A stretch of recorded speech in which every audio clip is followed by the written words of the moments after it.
were a lot of things I wanted to do this episode, so I contemplated on what specifically, and I landed on doing nothing. In that nothing, we tamed a dog, terraformed a river, made an auto sugarcane farm, built a horse stables, created villager houses, and much more.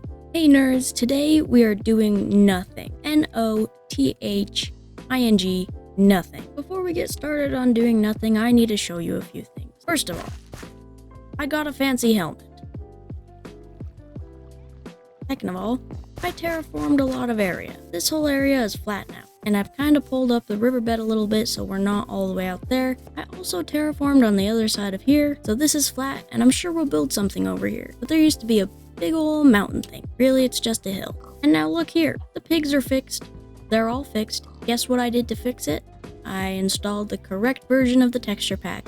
Yay! Now how do you start doing nothing in Minecraft? Well, it's simple. Nothing. Where the N stands for new villager houses. So we're gonna do just that. Make some new villager houses. And we are ready to start our building project with our 2 new houses that we're gonna build here for our villagers. I've gathered a few things. But yeah, let's get to it. So I got on Pinterest, as one normally does, to find inspiration, and I found someone that's been making dioramas of some really cool houses. So I decided to make them in Minecraft. There's several of them, and I'm sure we'll get to all of them, but this one is based off of one of those dioramas. So yeah, this is me recreating it in Minecraft. Now the blocks I used are cobblestone, andesite, normal stone, and junglewood and bricks, mainly. But for the main section here, I mostly use stones as well as some junglewood.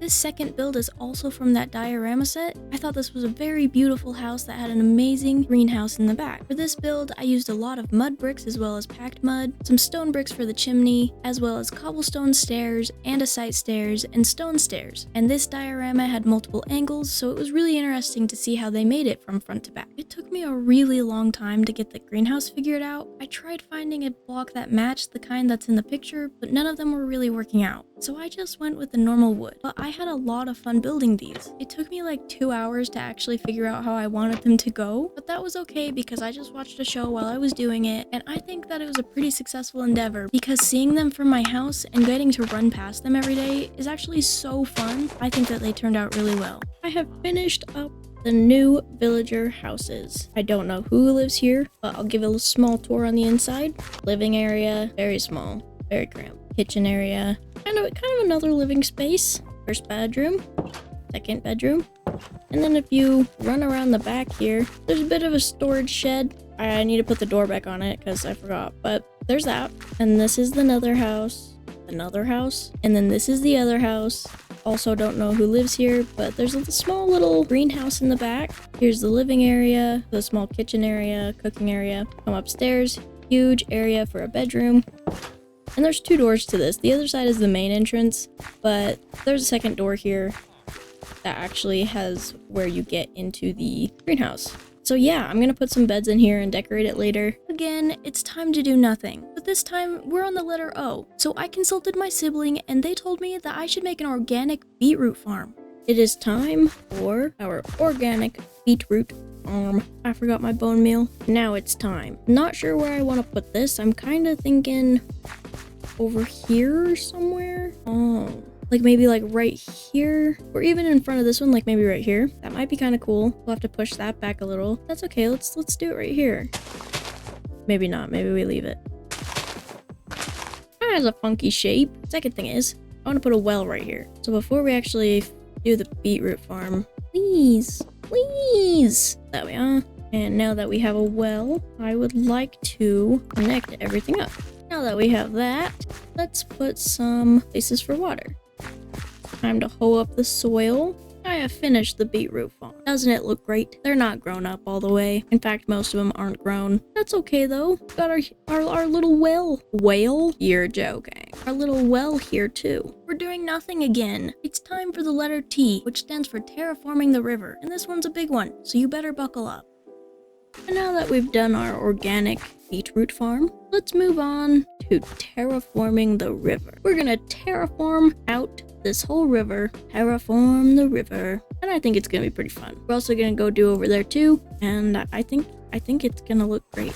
And now that we're on to terraforming the river, we're gonna get to talking about something that's not about rivers. In this case, I want to talk about something that my sibling did during D&D that I thought was so funny. In this case, it's my brother, and he has a character named Lysander, who's really smart. He comes from a rich family and has a really good education, but it became canon in our first session that he knows nothing about non-magical creatures, because my character has a tiger cub, and when he saw it, he thought it was a magical creature, because he rolled so low on the check for it that now it's just canon that he knows nothing about non-magical creatures. So he'll say some really funny things. We'll mention something about maybe an ape or something, and he'll go, "Is that just like a small version of a giant ape?" Which we go, "Ha ha ha, that's so funny," cackling. True, it is funny. But for this one specific instance, he was asked by someone to do something, and his response was, "You could get me to count all the freckles on a werewolf's ass, but..." And then he paused, just long enough for me to think that he wasn't gonna say anything else, which made it so much funnier. Since I'm already talking about D&D, why don't I just keep going? I've previously talked about my own character named Ariel, but I want to talk about everyone else's characters. So our party consists of 5 players, sometimes 6, and therefore 5 characters, sometimes 6. There's my character, Water Genasi Monk Ariel. There's a character named Sable, who is a cleric. She's like a death cleric. She's scary, kind of. It's kind of spooky. We love her. She's nice. She's like the mom of the group. There's Lysander, who is a wizard. You're a wizardary.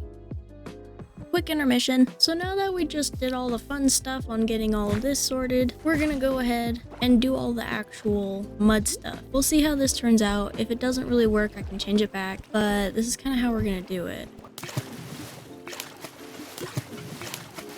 If that makes sense. And we're gonna do it the entire way. All I'm doing is just right clicking and then placing, and because this is already a block, it's not gonna register anything, as you can see. So yeah, we're gonna get right to it. He's super intelligent and not necessarily the leader, but my brother often is put into a position where he has to lead us because none of the rest of us will pay attention. Then there's Amlet, who is a little cat lady girl person. Amlet's cool. She's a rogue, and she has the appearance of a child, but she herself, nor do we, know her actual age, but she acts like a child, so we'd assume she's kind of a child. And the last of the main 5, we have Alderon. Alderon is a half-dragon man who's also a monk, and he's pretty impulsive and quick to violence, but he's very strong. Well, he's very dexterous. Alderon and Ariel will often spar at home because we're both monks. Now the last character that comes in sometimes, because the player isn't always there, when they come in, their character, conveniently, is also a monk, and they're a Water Genasi too, and their name is Cain. Now the player is very funny and makes their characters always have something really unique about them, so this specific character is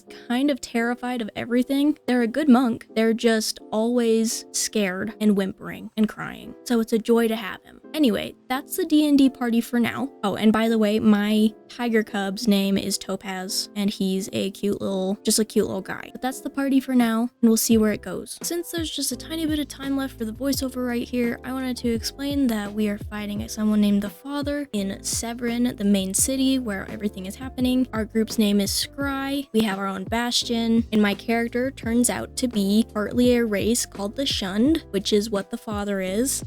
Now I've already decorated up one of the sections of the river. I added some stones as well as a bunch of grass, and you can already see that we have some inhabitants taking baths. What is that? Is that a Nautilus shell? It's pretty. Yeah. Anyway, so I've already done this small section, and I'm gonna go do that to big ol' lake river area over here. But yeah, we're just gonna place around some rocks, just like this.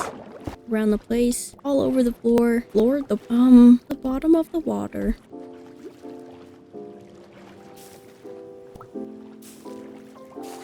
And now that we have finished up the riverbed, all pretty, we're gonna get started on our horse stables. What time is it? It's time for nothing. What time is it? It's time for nothing. Yeah, anyway, we're on to the horse stables. So where I want to put this is over here. It's gonna go somewhere right here. I'm not sure how a pasture is gonna go. We also don't have any horses, but we're just preparing for it. I've got some materials set up here. And yeah, let's get started on the horse stables. And now I shall read to you. Do you have the time to listen to me whine about nothing and everything all at once? I am one of those melodramatic fools, neurotic to the bone, no doubt about it. Sometimes I give myself the creeps. Sometimes my mind plays tricks on me. It all keeps adding up. I think I'm cracking up. Am I just paranoid or am I stoned? Thank you. That was the first 2 verses of Basket Case by Green Day. 1994. So I went and watched a Minecraft movie, went with my parents and one of my siblings, and my dad and my sibling have both played Minecraft before, but my mom hasn't, but she loves Jack Black. So we went in and watched it. I thought it was fun. I liked it, so I'd recommend it. I finished it. Our horse stables is done. Look at it, it's beautiful. I'm actually so proud of this. Look at, what are those called, trellises? I don't remember what these are called. These cool things that are for infrastructure so that it doesn't fall over or whatever. I don't remember what it's for. You know what? Someone look it up. Someone find out for me and tell me in the comments. But yeah, I put some water in here for each of the horses that we might have. I'm actually really proud of this though. I really like how the interior turned out. It's arches and I don't know. I'm just proud of this. And then I made it go off like this so that if we want to, we can expand in the future. It would specifically be into a pasture probably right here. But yeah, added some trees and then we also added this little area. So I think I'm going to put a wheat field here at some point, but I didn't want to do that in this episode because I didn't feel like it. So this is what we got for our horse stables. And now that we've done that, we're gonna move on to the letter I. Now you're probably wondering, she's gonna say iron farm, huh? Well, actually, no, and I'm about to tell you why. Now you listen here. Oh wow, what a conveniently placed sign that you should totally follow. This iron golem murdering is too much. No more. Look at this. Look. I'm even getting her in the process. And it's dead. Look what you made me do. Now listen here, nothing. See what I did there? Nothing is worse than murder of specifically iron golems, but it's never okay to kill an iron golem that's only there to protect you. Alright everyone, thank you for coming to class. My name is Professor Lavinia Liu. Is it right to murder iron golems for iron? When in reality, it is much more enjoyable to go and collect it. Villagers, zombies, other things that make an iron farm occur. I ask you, is it right?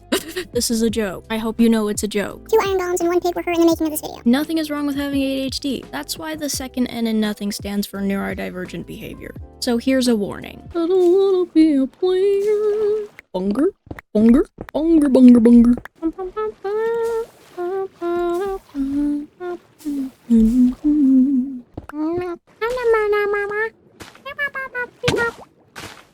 Bunger, bunger, bunger, bunger. Bruh. So this is supposed to be where I have an entire neurodivergent moment, and it's not neurodivergenting. Oh! It's not good. I don't wanna be a player. Oh my god. Who am I? 2, 4, 6, so fun. I don't wanna be a bunger.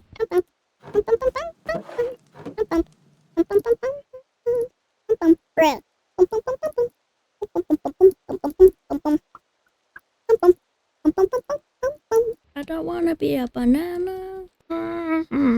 Now we're back to nothing, where G stands for grind, which I guess is the closest to actually being nothing. Throughout this little montage, I just collect a whole bunch of woods and stones, and I listen to some lectures. Now it's been a while since I tried doing the red leather, yellow leather thing, so I'm gonna do it one more time. Red leather, yellow leather, red leather, yellow leather, red leather. Okay, so I don't think I've improved, but I've also not been in choir for several years. Fun fact about me, I'm a very musical person, which means a lot of my vocal stimming is actually me singing music, but because this is YouTube, I could get copyrighted for a lot of the things I sing, so I have to cut them out. I am a very musical person, and I love singing, and I play the guitar. I bet you can't play the guitar, nerd.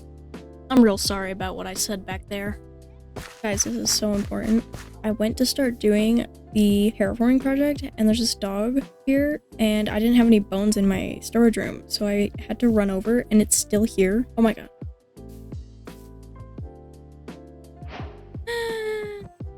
Oh, hello. Okay, so this little guy needs a name. I'm sensing it's a boy. Let's have him go hang out with the Fletchers, because I don't want him to be alone in my house. But yeah, leave me some name suggestions and figure out what to name this guy, as well as some color suggestions to go with it. We have done so much nothing today. The last thing I want to do after our nothing is make a sugarcane farm. And it's going to be an automatic one, and I want it to be near town so that it's running all the time because we're going to be in here the most. So I've laid out where I want it and the basic shape. We're going to get to building this, and it's going to be cute, and I hope you guys enjoy it. And there goes the Fletcher posse.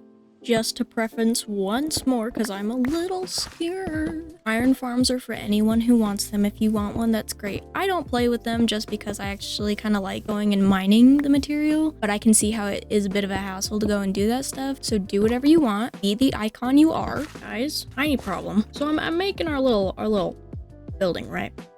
I'm thinking, oh, what are the materials I need for the sugarcane farm? So I'm thinking, and I need some redstone, I need some sugarcane, water, something to put the sugarcane on, pistons, and then I realize I need observers. And then I think to myself, I don't know how to make an observer. So we have to get quartz. It's a must. So we're gonna go into the nether, and we're gonna hope that we spawn in a decent spot, and if we don't, I'll cry myself to sleep. A flint and steel.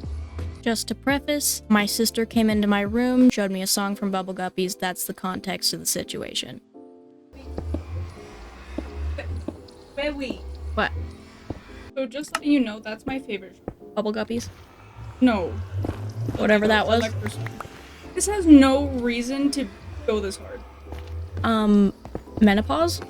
What do you mean by that? Well, we made it through. Actually, a very, very good spawn. Because we're here for quartz. And there seems to be plenty here. I'm gonna get to gathering, and then we'll see where we're at.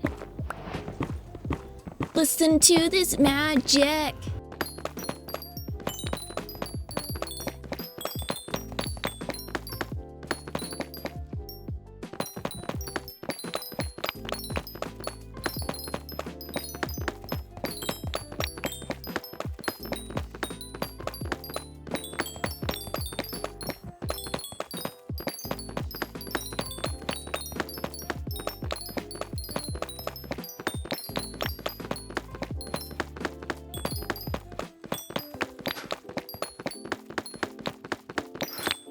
Have completed our sugarcane farm. This is the outside. I'm actually pretty proud of this house. I thought it was kind of cute. Got a little shed thing here. Now on the inside, I'm assuming it's more like a dining hall place, but I don't know. It's got a dining table. Come down these stairs, you will see that we have our first layer to our sugarcane farm. It's pretty cool. Come through here. This is how you get down to the hoppers, but if we keep going down, see another layer as well as another line of hoppers, which connects to the top one there. I just kind of thought it was cool. And now we're at the very bottom. Now this is where all of our sugarcane is going to be stored. Already collected this much as well as this one, but yeah, this is our sugarcane farm, and these are going to be turned into glowstone. I just only had 10 and I needed 12 for the project, and quickly we're gonna write in our book for the end of the episode. Excellent. But now that we've done that, I think that's gonna wrap up this episode. Make sure to like and subscribe. Please leave a name suggestion down in the comments below for this little guy, which is a boy, and let me know what you guys think of the episode. Bye, nerds!